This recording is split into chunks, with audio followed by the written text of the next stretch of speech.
मौन रहने के फायदे। मौन रहने की शक्ति। Gautam Buddha story in Hindi. एक समय की बात है, एक गांव में गौतम बुद्ध का बहुत बड़ा आश्रम था। वहां पर एक प्रसिद्ध बौद्ध गुरु रहते थे। वहां पर उनका एक शिष्य था जो कि बहुत बोलने वाला था। वह हर समय इधर उधर की बातें करता था। जब वह दान लेने के लिए जाता था तो हर घर से एक नई कहानी लेकर आता था और आश्रम के दूसरे शिष्यों को सुनता था। वो हर समय एक शिष्य की दूसरे शिष्य से बुराई और चुगली करता रहता था और दूसरों के सामने अच्छा बनने का प्रयास करता रहता था। खुद के मुंह से ही खुद की तारीफ करता रहता था और हमेशा ही खुद को गुरु के सामने सबसे बुद्धिमान और उत्तम साबित करने का प्रयास करता रहता था। वह खुद को सभी शिष्यों से अलग और श्रेष्ठ मानता था।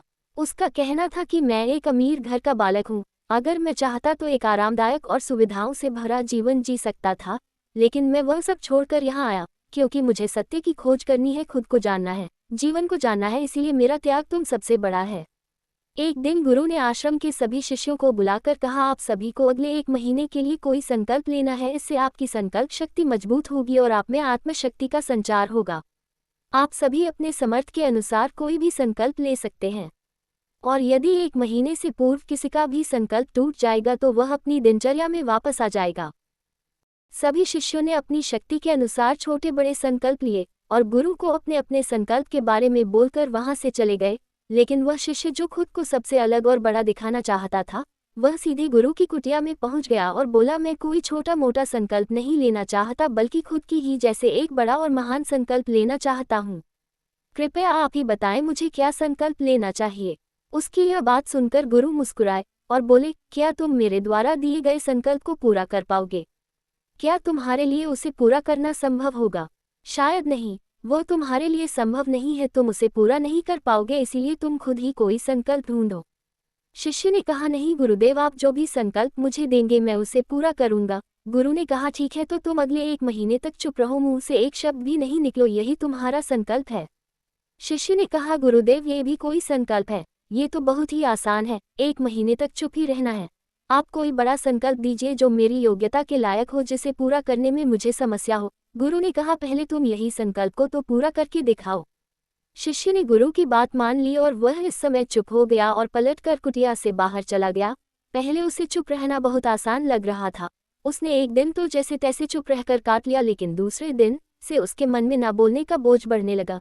तीसरे दिन उसे भारीपन महसूस होने लगा और चौथे दिन उसके अंदर एक अजीब सी बेचैनी होने लगी, क्योंकि आसपास आश्रम के सभी शिष्य एक दूसरे से बातें कर रहे थे। ये देख वह पूरा दिन उदास रहा। इसी तरीके से कुछ दिन और बीते और वह शिष्य बीमार पड़ गया। उसका सर फटा जा रहा था, उसका खाने पीने तक का मन नहीं कर रहा था, वह सिर्फ बोलना चाहता था। वह गुरु के पास गया और उनके सामने बैठकर लिखकर उन्हें बताया, गुरुदेव, मैं बोलना चाहता हूँ, मुझे सांस नहीं आ रही, मेरा दम घुटा जा रहा है, मैं अंदर ही अंदर पागल हुआ जा रहा हूँ, मैं क्या करूँ, संकल्प तोड़ दूँ क्या? ये पढ़कर गुरु मुस्कुराए और बोले, संकल्प तोड़ने के लिए ही होते हैं, लेकिन जो अपने संकल्प को पूरा कर लेता है वही अपनी आंतरिक शक्ति को बढ़ाता है, और जो अपनी आंतरिक शक्ति को बढ़ाता है वह समाज की कल्याण करता है। संकल्प का लेना भी तुम्हारे हाथ में था और इसे तोड़ना भी तुम्हारे ही हाथ में है। तुम्हारे बहुत से भाई अपने संकल्प को तोड़कर अपनी पुरानी दिनचर्या पर वापस आ चुके हैं। अगर तुमसे नहीं हो पा रहा तो तुम भी संकल्प तोड़कर अपनी पुरानी दिनचर्या पर वापस जा सकते हो। लेकिन याद रहे, अगर आज तुम इस छोटे से संकल्प को नहीं संभाल पा रहे तो तुम अपनी बाकी की पूरी जिंदगी को कैसे संभाल सकोगे? बाकी फैसला पूरी तरह से तुम्हारे हाथों में है। गुरु की यह बात उस शिष्य के दिल में चोट कर गई। वह बिना कुछ बोले वहां से वापस चला गया और खुद को अपनी कुटिया में बंद कर लिया। वह केवल अपने जरूरी कामों के लिए ही कुटिया से बाहर निकलता था, बाकी सारे समय कुटिया के अंदर ही बैठा रहता। 15 दिन बीत चुके थे और आश्रम के लगभग सभी शिष्यों का संकल्प अब तक टूट चुका था, लेकिन उसका संकल्प अभी भी जारी था। संकल्प लेने के बाद से अब तक उसने एक शब्द भी नहीं बोला था। सारा आश्रम हैरान था कि इतना बोलने वाला इंसान चुप कैसे हो गया।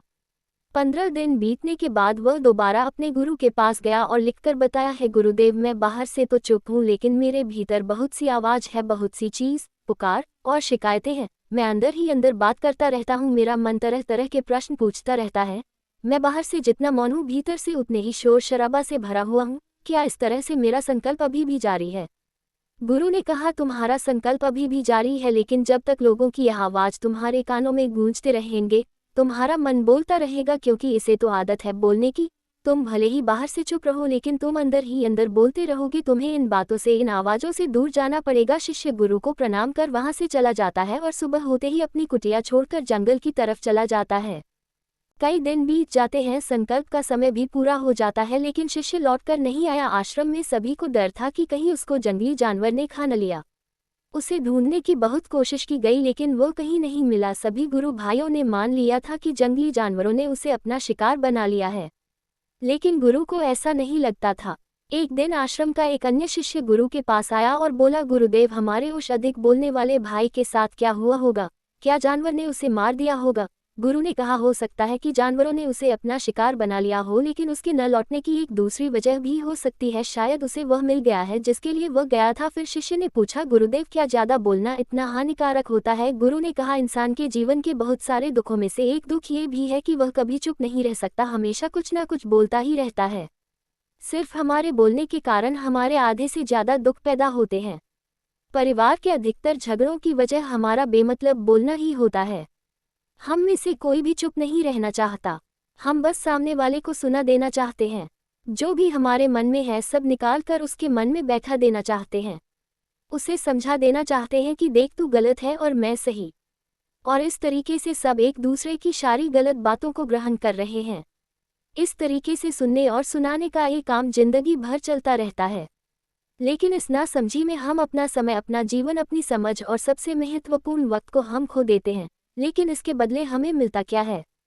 कुछ नहीं, सब व्यर्थ और बर्बाद हो जाता है। इस पागलपन में हमने क्या खो दिया, इसका एहसास केवल कुछ ही लोगों को हो पता है।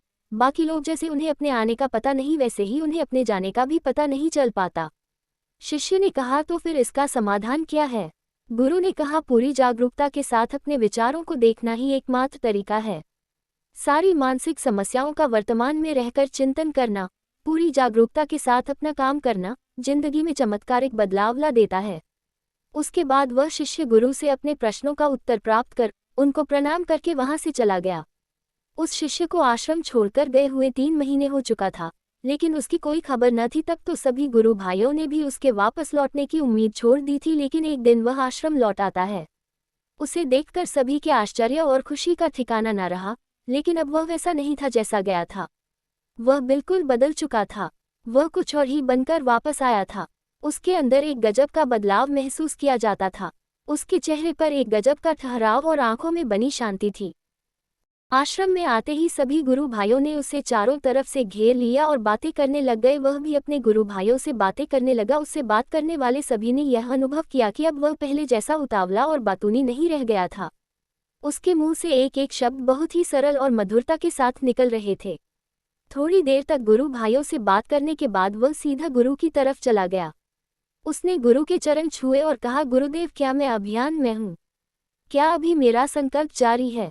गुरु ने कुछ देर तक शिष्य की आंखों में बड़े ध्यान से देखा और कहा, हाँ, तुम अभी भी अभियान में हो। तुम्हारे मुंह से एक भी शब्द निकल नहीं रहा और तुम्हारा संकल्प अभी भी जारी है। शिष्य ने कहा, गुरुदेव, जब मैं आश्रम से गया तो मैं मुंह से तो चुप था, लेकिन मेरे अंदर बहुत सी आवाज हो रही थी। मन में बहुत से प्रश्न थे और वह बंद नहीं हो रहे थे। तो मैं जंगल में चला गया इस उम्मीद से कि वहां मुझे शांति मिलेगी और मेरे मन की बकबक कम हो जाएगी। लेकिन मैं जितना एकांत में जाता गया, मेरे अंदर की आवाज उतनी ही तेज होती गई। मेरे भीतर की पुरानी से पुरानी आवाज मुझे सुनाई देने लगी। तब जाकर मैंने महसूस किया कि मैं कितना गलत कर रहा था। जब मैं अपने परिवार वालों, दोस्तों को और गुरु भाइयों को बुरा भला कहता था तो उससे समय मुझे लगता था कि मैं सही कह रहा हूँ। जब मैं गुरु भाइयों की एक दूसरे से चुगली करता था और उनका मजाक बनाता था, तब भी मुझे यही लगता था कि मैं उनसे बेहतर हूँ और मैं सही कर रहा हूँ। लेकिन उस दिन मैंने पहली बार महसूस किया कि मैं कितना गलत बोलता था। काफी दिनों तक ये सारे शोर और शिकायतें मेरे अंदर चलती रही, लेकिन धीरे धीरे करके एक दिन ये सारी आवाज मेरे अंदर से समाप्त हो गई। अब मैं भीतर से भी मौन हो गया। उसी घने जंगल में कोई बोलने वाला था नहीं और भीतर कोई आवाज बची ही नहीं थी। और मैं उसी दिन पहली बार मौन का सही अर्थ समझा। मेरे चारों तरफ बहुत शांति थी। हालांकि अभी भी कुछ आवाज आ रही थी जो पहले भी आती थी, लेकिन मैं उन्हें सुन नहीं पाता था। तो इस मुंह को बंद ही रखना चाहिए। इसलिए जितने भी बुद्ध हुए, आत्मज्ञानी हुए, वह सभी एकांत की ओर भागे ताकि उन्हें ज्यादा ना बोलना पड़े, ज्यादा सुना ना पड़े। वह एकांत में रहे और शांत रहे, इसीलिए आसानी से भीतर की यात्रा कर पाए। लेकिन अगर कोई चाहे तो इस संसार में रहकर भी एकांत में रह सकता है, शांत रह सकता है, लेकिन इसके लिए उन्हें अपनी ऊर्जा बचाने होगी जिसे वह अब तक अपने व्यर्थ के शब्दों में बर्बाद कर रहे थे। इस कहानी की सीख यही है कि व्यर्थ का बोलना ऊर्जा को नष्ट करना है, और यह बोलना ही हमें कभी अपने भीतर की ओर लौटने नहीं देता, क्योंकि यह हमें बाहर की ओर झुकाए रखता है, और जिन्हें भीतर की यात्रा करनी है उन्हें अपने मुंह को बंद ही रखना चाहिए। चुप रहने में अद्भुत शक्ति है। यदि हम सही समय पर सही शब्दों का प्रयोग करें तो हम अपने जीवन को सकारात्मक दिशा में बदल सकते हैं। मौन रहकर हम अपनी आत्मा की गहराई में जा सकते हैं और भीतर से शांति का अनुभव कर सकते हैं। इससे हम अपने विचारों और भावनाओं को साफ करके अपने जीवन को सकारात्मक बना सकते हैं। हमें चुप रहने की कला सीखनी चाहिए ताकि हम अपने शब्दों का सही प्रयोग करके अपना और दूसरों का जीवन बेहतर बना सकें।